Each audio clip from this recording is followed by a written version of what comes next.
अल्हम्दुलिल्लाह अल्हम्दुलिल्लाहि वक़फ़ा वस्सलातु वस्सलामु अला सय्यिदिल अंबिया अम्मा बाद औज़ु बिल्लाहिस समीइल अलीम मिनश शैतानिर रजीम बिस्मिल्लाहिर रहमानिर रहीम इन्नल्लज़ीना आमनू व अमिलुस्सालिहाति इन्ना ला नुज़ीउ अज्र मन अहसना अमला उलाइका लहुम जन्नातु अदनिन तजरी मिन तहतिहिमुल अन्हार युहल्लौना फ़ीहा मिन असाविरा मिन ज़हबिन व यल्बसूना सियाबन खुदरम मिन सुंदुसिन व इस्तबरकिन मुत्तक़ीना फ़ीहा अलल अराइक निअमस सवाबु व हसुनत मुरतफ़क़ा।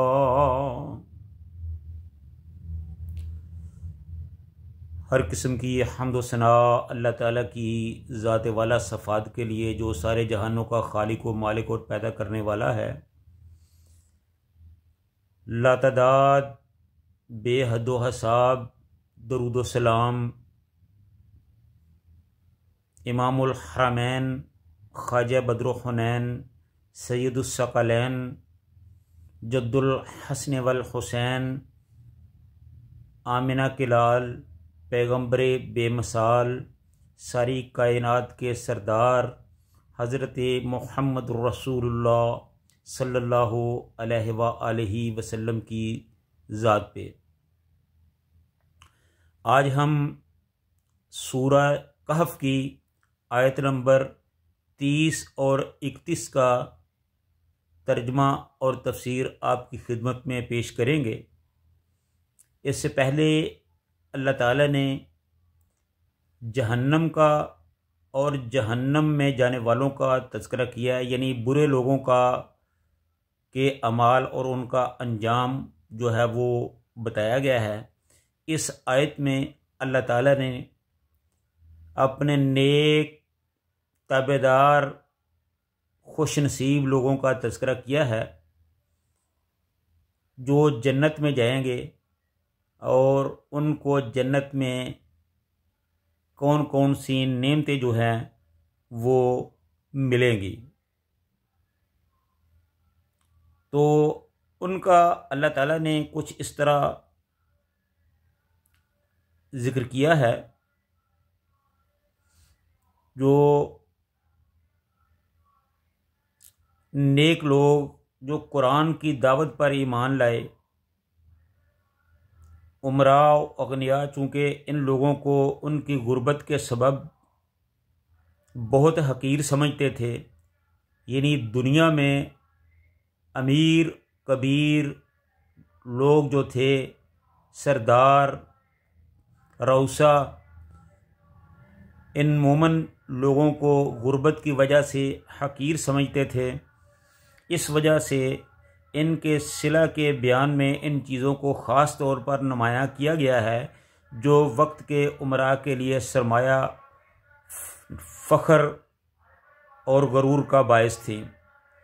फरमाया कि जो लोग ईमान लाए और जिन्होंने अमल साले किए, यानी जो लोग अल्लाह पर, उसके रसूल पर, उसके फ़रिश्तों पर, उसके साबका अंबिया पर, साबका किताबों पर, जन्नत व दोज़ख पर, अल्लाह की शरीयत पर जो लोग ईमान लाए और जिन्होंने नेक अमाल किए, यानी शरीयत पर अमल किया, अल्लाह के अहकामात को कबूल किया, नमाज की पाबंदी की, रोज़े की पाबंदी की, हज किए, ज़कातें अदा की, सदक़ात व खैरात किए और दीगर जो नेकी के काम थे वो खूब बढ़ चढ़ कर किए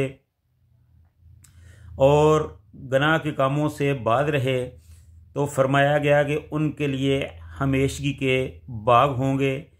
ऐसे बाग होंगे जिनके नीचे नहरें बह रही होंगी और उनको जन्नतों में सोने के कंगन पहनाए जाएंगे और उनको सुंदस व इस्तबरक सुंदस यानी बारीक रेशम और इस्तबरक यानी दबीज रेशम के सब्ज़ लिबास पहनाए जाएंगे।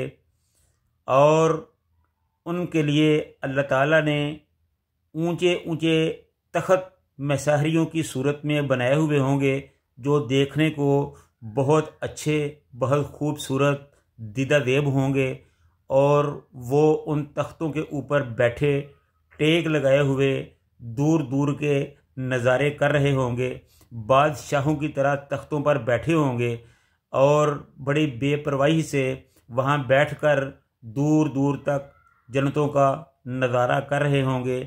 आप जानते हैं कि जब कोई आदमी किसी बुलंद जगह पर बैठता है तो उसकी नज़र दूर दूर तक पड़ती है, तो जहाँ तक उनको नज़र आएगा वहाँ तक जन्नत की जो नेमतें, आसाइशें और अच्छी अच्छी चीज़ें जो दिल को देखने को बहुत ही बाती होंगी, वो देखेंगे, खुश होंगे। और उनका ये बैठना, उनका जन्नत में रहना, उनके लिए ये जन्नत की नेमतें क्या ही खूब सिला और क्या ही उनका खूब ठिकाना होगा।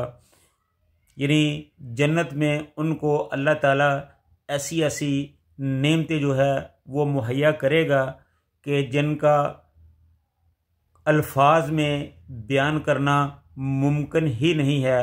वो तो सिर्फ वही लोग जान सकते हैं जिनको वो नेमतें मुयस्सर होंगी, या उनका रब जानता है जिसने वो नेमतें पैदा की हैं।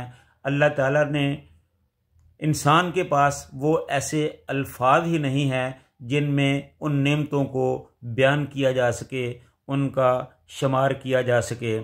और जो जन्नत और दोज़ख के अहवाल से मुतल्लक़ है, ये मुतशाबहात में दाखिल हैं, जिनकी तमसीलात यानी मसालें और तशबीहात वगैरह इस नादीदा आलम के अहवाल को हमारे जहन के करीब लाया जा सकता है। यानी कि सिर्फ़ इनको हमारे जहन के करीब लाने के लिए अल्लाह ताला ने बयान किया है कि हमारा जहन उनको समझने में हमारे जहन के लिए मददगार साबित हों।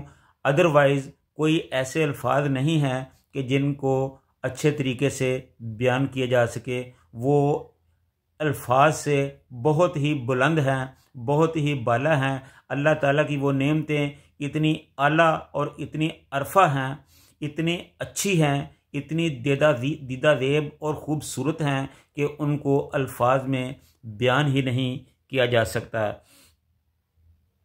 तो जहाँ तक सोने और चांदी के कंगन पहनाने का मसला है, उनके लिए रेशम के लिबास पहनने का मसला है, तो चूँकि दुनिया में ये चीज़ें मर्द के लिए जायज़ नहीं हैं, तो जन्नत में ये चीज़ें अल्लाह ताला ने जायज़ फरमा दी हैं। सवाल पैदा होता है कि यहाँ तो ये चीज़ें जायज़ नहीं हैं, तो वहाँ क्यों कर जायज़ हो सकती हैं? तो जो जन्नत है उसमें किसी किस्म की कोई पाबंदी नहीं होगी। वहाँ तो आदमी की हर ख्वाहिश को पूरा किया जाएगा और इसी का नाम जन्नत की नेमतें हैं वहाँ। और फिर दूसरी ये है कि चूँकि ये सोने और चांदी के ज़ेवरात, कंगन, ताज, दीदा देब लिबास, रेशम, ये सारी चीज़ें जो हैं ये उमरा, रऊसा और बादशाहों के पहनने की हैं। तो अल्लाह ताला ने जन्नतियों को बादशाहों से तशबीह दी है कि जो जिस तरह एक बादशाह को दुनिया में हर किस्म की आसाइश और आराम मुयस्सर होता है, सहूलत मुयस्सर होती है, इसी तरह जन्नत में मोमिनों को, जन्नत वालों को हर किस्म की सहूलतें मुयस्सर होंगी। जैसे यहाँ बादशाहों को कोई पूछने गिछने वाला नहीं होता, इसी तरह जन्नत में भी उनको कोई पूछने वाला नहीं होगा। ये सब अल्लाह ताला ने जन्नत वालों के लिए पैदा किया है। ये सारी नेमतें जन्नत वालों के लिए बनाई गई हैं और उन्हें ये मुहैया की जाएंगी। वहाँ उनके लिए कोई रोक रुकावट ना होगी। तो इसलिए ये जो दुनिया है ये अल्लाह ताला ने जन्नत के हसूल का ज़रिया बनाया है।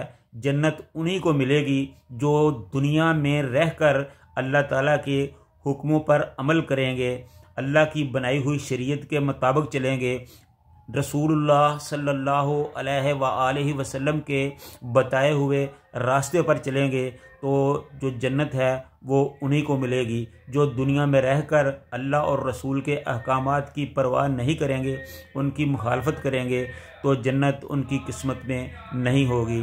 तो इसलिए ज़रूरी है कि हम दुनिया में रहकर अल्लाह ताला के अहकाम और रसूलुल्लाह सल्लल्लाहु अलैहि वसल्लम के बताए हुए रास्ते पर चलकर अपनी ज़िंदगी को गुजारें, ताकि हम जन्नत की तमाम तर नेमतों के मुस्तहक हो सकें और उनसे लुत्फ़ अंदोज़ हो सकें।